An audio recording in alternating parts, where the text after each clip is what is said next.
Welcome to Downtown. I'm your host, Robbie Haigh. Thank you for being here with us. And today I am talking with two ladies from the Friends of the Council on Aging here in Sandwich. And they are Florence Choate, President, Yes. and Rita Whitman, Treasurer. Hello. Well, thank you so much for being here. It's our pleasure. Thank you for having us. It's wonderful. And the Friends of the Council on Aging. We're all familiar with the council. Hopefully we're familiar with the Council on Aging. And the Friends. Tell us a little bit about the Friends of the Council. Well, the Friends are a nonprofit. They're a 501(c)(3). Mm-hmm. They are separate and distinct from the Council on Aging. The Council on Aging is actually part of the town. And the board that they have is under the auspices of the town. They're appointed by the selectmen, the people who are serving on that board, this is the way it operates everywhere. Mm-hmm. There are some that don't have Council on Agings. They're not very many of them. They tend to be towns like Milton and Brookline. They have they have a different population. The population is very much into the seniors and into making sure that the programs run, have a good understanding about what is in it for them. That was my catchphrase all the time when I was working. I'll tell you what I'm going to do for you. Yeah. And that's really what the voters want. They want to know what it's going to do for them. And these towns have already figured it out. Mm-hmm. One of the reasons is that we all want to see seniors aging in home, right, for two reasons. One of them is because they're happier, they're seen, they're being taken care of, and you know that they're okay at home and they're not alone. Mm-hmm. The other is because the nursing homes are so exorbitant, they do the best they can. Right. And we're lucky to have them. Yes, we are. Absolutely, yeah. But they operate at such a small margin of profit, right, that they run such a tight ship that there aren't there's nothing extra, right, only what's billable, and that's all. Mm-hmm. So the center over the years has gone from a place where the ladies or the gentlemen of each community would come, have coffee, have some activities, go out to dinner, or did their knitting, played cards. They had all socialization. Everything was socialization.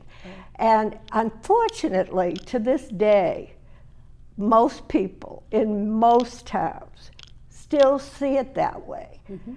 They do not understand what happens in a senior center.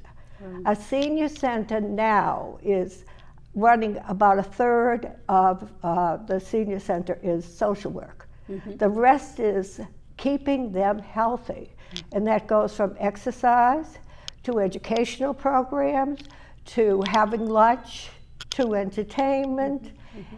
And it keeps them healthy, it keeps them in a form of homeostasis, which means that they're healthy physically and healthy mentally.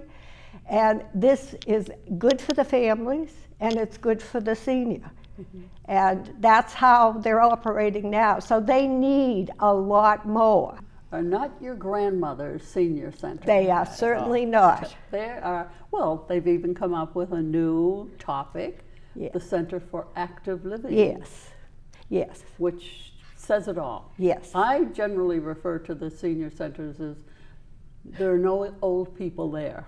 It's just to keep up with what's going on in right, the centers. They're very active. They are. So they are, which is wonderful. But there's never going to be a senior center in any community that is ever going to be large enough to host, right, every senior in the town. Right. Because the seniors are, they're mounting Yes. the numbers. Population is just exploding. So Absolutely. because they need more and because the budgets for most towns are very limited, so there really isn't any assistance beyond the grant that is given once a year from the state, which is pass-through money that comes to each senior center with a minimum of $3,000, and the others are judged by. That's a very small center, so the others are judged by each senior over 60, and the money is apportioned as say $10 per senior or $8 per senior, whatever is voted in. That becomes a hard time. Now that's $8 or $10 per senior per year. Yes. That's not a lot of money. No, but that's what it is. And for some of them, it works out pretty well because some of the cities like New Bedford and Lawrence and Lowell and cities like that have so many other problems. But they have an enormous amount of seniors, and they have so much work to do that it does help them. It doesn't fit the bill. None of it fits the bill. And you, Florence, were a director at a senior center. Yes, if I I'm was. Correct. I was a director at the senior center in Situate, and I came with a social worker hat, and that gave me that put me a good standing because I saw things that should be done and weren't being done and I knew how to do them. So I was very fortunate in that my background was so varied, from raising money to hiring staff and running programs and designing programs. So I was very, very well equipped. Very good. And you also, Rita, you have a background in accounting. Very good. And you're treasurer of the Friends. And that's our main function as the Friends, is to be the fundraiser. We're basically the booster club. Very good. And we run periodic things annually and semi-annually to raise funds. We've been successful with several things this past year. We had a wonderful spaghetti dinner at the American Legion that was very, very successful. We participated in the farmers market and was very successful there. And the Council on Aging is not permitted to bring in funds. Am I correct? The council itself cannot. Yes, they can bring in some for certain causes. It has to be a direct cause, like fuel assistance. Somebody can make a donation to the council to go directly for fuel assistance. But you are the money makers. Basically what our money will be used for is for periodic things during the year for the seniors that are coming in. We pay for some of the entertainment for their lunches and things, but our basic goal is to help furnish the new senior center when it's built. Well, thank you for mentioning that. For comfort things that we're put in there. We may upgrade the furniture, we may upgrade the computer system that they have, or do some of the artwork there that's for them, and that's the basic goal of the Friends. Let's hold on to that new senior center. Yes. Yeah, that's what you're working for. Yeah, right. Absolutely. You're hoping it'll happen, or we are not responsible for the building of the center. We're responsible for helping to furnish it. Right, but it's where is that going? Is that happening, or are you still hoping? We know where it will go, but there are two things that have to happen, because you lived in Situate. They went to the well 4 times and were approved for the first time, and it wasn't big enough, and they went back and asked for more money, and it was voted down, and it was completely voted down 4 times. Wow. So you have to, and in 2 cases, they did pass at the town meeting, but it was voted down by vote. after that. It's a So, lengthy and, procedure. you know, so But the people out there need to know this is imperative. yes, It's it got is. to be. Their You- vote counts. Yes. You know, what is they have a wonderful, wonderful outreach worker. She goes to the home. There are a lot of jobs that will go unmet because they couldn't possibly do them. One of them is a senior who is at home and no one knows anything about her. She has never come. In Situate, I wrote a grant and we got the money to what our outreach workers were doing were going into the homes of people who had pretty much recluses. And they would see what they need, and slowly and surely, these people were very, very much, they were so isolated that they had every single manifestation of isolation, which is no trust, and just feeling like they couldn't communicate, they communicated poorly. And you can't drag them into you the can't. council. But we had some wonderful outreach workers, and they really knew how to do it. And so we were able to bring some people back in, and we knew that they weren't getting fed, that they weren't. There were a lot of things. Some of them were living without blood pressure medication. I mean, Now that brings us to something else. Yeah. In the past, seniors wanted to be quiet and left alone, and they didn't want to be part of causing a ruckus. Yes. Like, for instance, here we go with the new senior center. We have to hear from these people. They have a voice. They need to be heard. they need to find their voice. Right. Now, more than just the senior center, everything that they have now is at risk. Right. Everything they have now is at complete risk. I remember at one point that the seniors were so afraid of making a comment because they thought that what they now have was going to be taken away from them. Right. Well, you find that especially in senior housing. I mean, in senior housing, that is really the people who are probably making, if they make $6,000 on Social Security, so they had probably their rent is $75 a month, but they couldn't pay any more than that. Right, But right. these people are really poor. Yeah.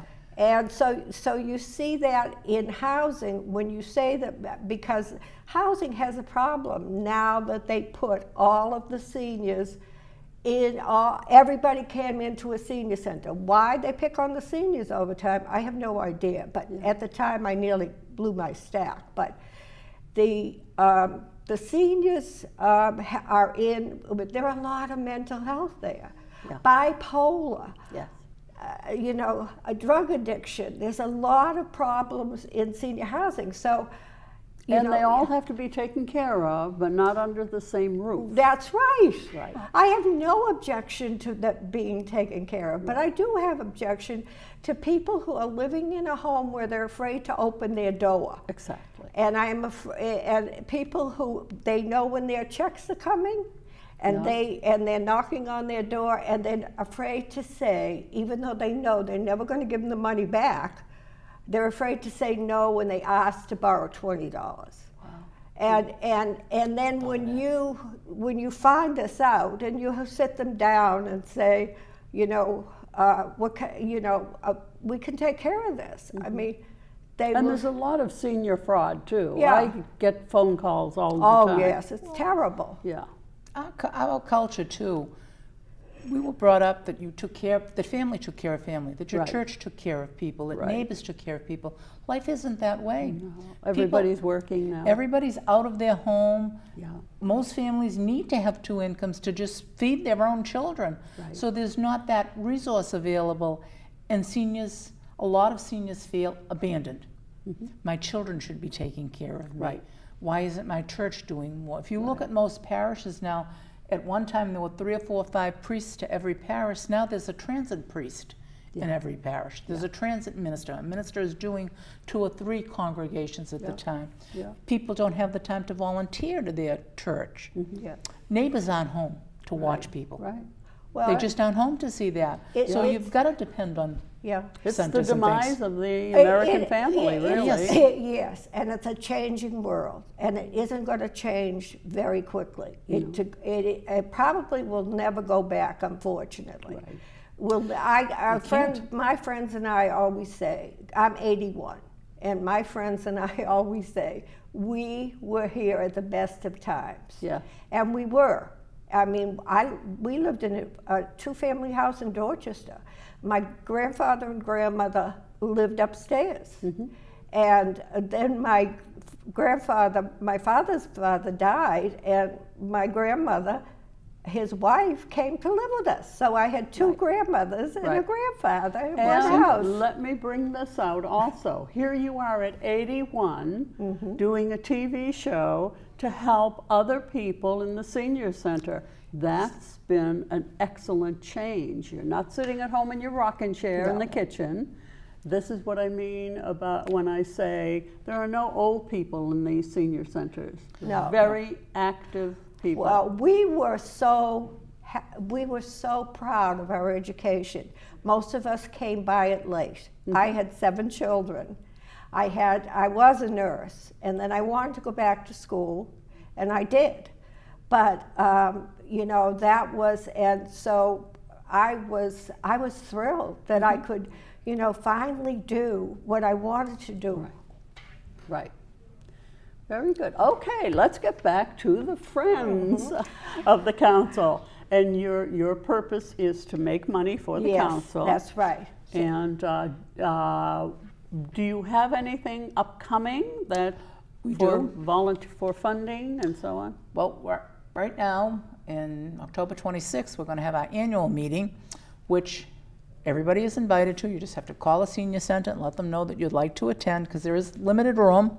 And we do provide lunch, and it will be provided by Lambert's right here in town. And how nice. And they will get a choice of 3 different lunch selections that they can select. And at that meeting, we will review what we've done through the past year and our goals for the current year. Currently, I think we've got planned, would like to have a speaker come and speak on the history of Sandwich on November 17th, and we'll serve lunch at that time. We'll have meatball sliders for everybody that attends that. And there'll be a small fee for it, but again, that goes to help defray the cost and whatever. We are planning another spaghetti dinner in the summer. We were very successful with it. Had it at the American Legion, and it was very popular with the council. We do have a lovely painting that was donated to us, and by Paul James, who is he was a noted rock poet, as his grandfather and his 2 uncles were, and he lives on the Cape and has been here for many years. And he is 90, will be 92. And he there again, 92 and still functioning. Right, and still painting, and he does beautiful, beautiful work. So he did donate a painting to us with a beautiful antique frame. Excellent. I want to get back to, you were saying, limited space, which is what you have at the Council on Aging. Am I correct? Yes. You have a building, but it's a multiple-use building. It's a multiple-use building. If they're doing a luncheon or anything where they're going to have like a sit-down where people have to eat, their maximum capacity is between 60 and 75 people. That's a limited group here in town. Oh, absolutely. Yeah. And do you know how many seniors there are in Sandwich? Oh, I don't know, because just a ballpark figure. I know it keeps escalating every year. Yeah, usually what we did was we used to tabulate it. We used to put it in our newsletter once a month, the number of seniors when I was in Situate, because it's the demographics are important. When you're trying to get somebody to give you money or to support a thing that's going to raise your taxes, you need to have a darn good reason. And you need to be able to say to them, they have to come to the conclusion, just like they would for school, we need this. Oh, absolutely. There's They, no doubt. they track two ways. First, the town will track the number of seniors based on the census. And they pass that on, of course, to the Council on Aging.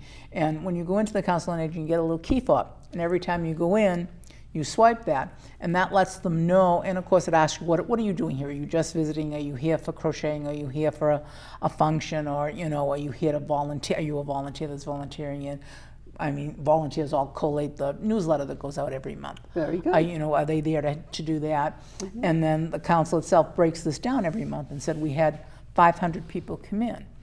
100 of them did this, 50 of them did this, 25 of them did that, and so forth and so on. So that they have an exact idea of what's happening, and that's what they base any requests that they have their funds on. But the numbers of seniors in any town is Growing. It's growing. Right. And it's, if I'm not mistaken, the number of kids in school Very, very low. decreasing, and the number of seniors Well, that's is why they were increasing. able to close Wing. Right, there you go. That's exactly why they wanted to close Wing a long time ago. Yeah. My children, my two oldest girls graduated from Wing in high school. Yeah. And they had, even then, they were talking about closing it down. Yeah. And So it's changing. yes, In other words, we really do need that new senior center. absolutely. ASAP, yeah. So when we get the new senior center, that's where you come in with, furnishings and whatever we can do. Yeah, They will have expanded programs. They will Right. have areas they're planning on. If you look at the plans that they presented, they'll have a whole computer room for people to use computer things. Excellent. They'll have a movie room where people can, they'll show movies and different things. They'll have different sitting rooms. They'll have an area for just coffee and tea to sit down and have people can talk and not actually have a planned program that's going on. They'll be able to expand their programs, and it's important. It really is. yeah. It really is. Well, I will let you know that the new building in Plymouth is less than 5 years old, and we've already outgrown Yep. They all our have. need. It's Yep. absolutely amazing. Well- But they're looking for satellites. The And- expression, and we build it, they will come, Yes. has been proven time and time again. Uh-huh. And what we want, a message we three want to get out there today Yeah. is let your voice be known, Yes. seniors. Let them know you need a building, Yes. and the sooner the better. The one thing that we would like to see, and because I've seen it, and is that, and in Plymouth, there was a lot of life. Once this started, there was a lot of life. There was a lot of people that were drawn to the center, Correct. and were drawn to helping in the center. It became very enthusiastic. They had fun things to do. The same with Cohasset. That is what we are missing. That is what we need more volunteers. We need volunteers. Excellent. We need a couple. We need some people on the board, and we also need volunteers, because if we're going to expand the things that we do, then we're going to need people to do it. We can't ask 5 people to continually do everything. Right. The more people you have, the more fundraisers you can Yes. have. The more fundraisers you have, obviously, the more money you will raise But for the this. more And the more minds you have out there working together. that's Exactly. right, and the more enthusiasm they spread. Well, right. This person speaks to this person person speaks to these two, those two speak to 2 more, and you Right. become a growing voice. Absolutely. You Very, become a very girl. important. Yeah. Yes, it is. You become a growing voice. And Excellent. the staff at the senior center is amazing. They are amazing men and women, and they work incredibly hard under somewhat adverse conditions. They're overwhelmed with the amount of people that they have to deal with, and they just are maxed out with everything that they can do. They can't get involved in fundraising and going out and getting people to do things and whatever. They certainly do the best they can every time they can. So And how many different groups do you have in the now senior center or with the building? With the building, I know they have yoga class. They have 3 different kinds of yoga. No, I'm talking about the different, the aging? veterans. Yes, the ve- veterans are yep. there in that The building. veterans use that. The visiting nurse is there, Oh. and then it's the rescue that uses. Rescue. Oh wow. First First responders. responders. Yeah. First responders have the whole bottom of that yeah. building. So that you when- really don't have that. We don't much have that space whole at building. all. No, We're they do looking not. for one closet because Wow. my trunk is full. Her trunk is full. I understand that. Yes, yes, yes. And it's just they just don't have the room. Right. They simply don't have the room. And as I said, everybody looks at that and say, "Oh, look at that big building." Well, it's a shared building, people. Very good. You know. And on that note, Yeah. we hope you're listening to us out there. We need you seniors to speak up. We need you to volunteer. We need you to be part of the Friends of the Council on Aging. So if we don't do anything else today but get that message across to you out there, get active. It's all for your benefit. And I'm your host, Robbie Haigh. This is Downtown in Sandwich. And thank you so much for being part of us. And ladies, thank you so much for being here today. It's been a pleasure. Rita, thank you. Thank you for having And us. Florence, Thank you. thank you very much. Yeah.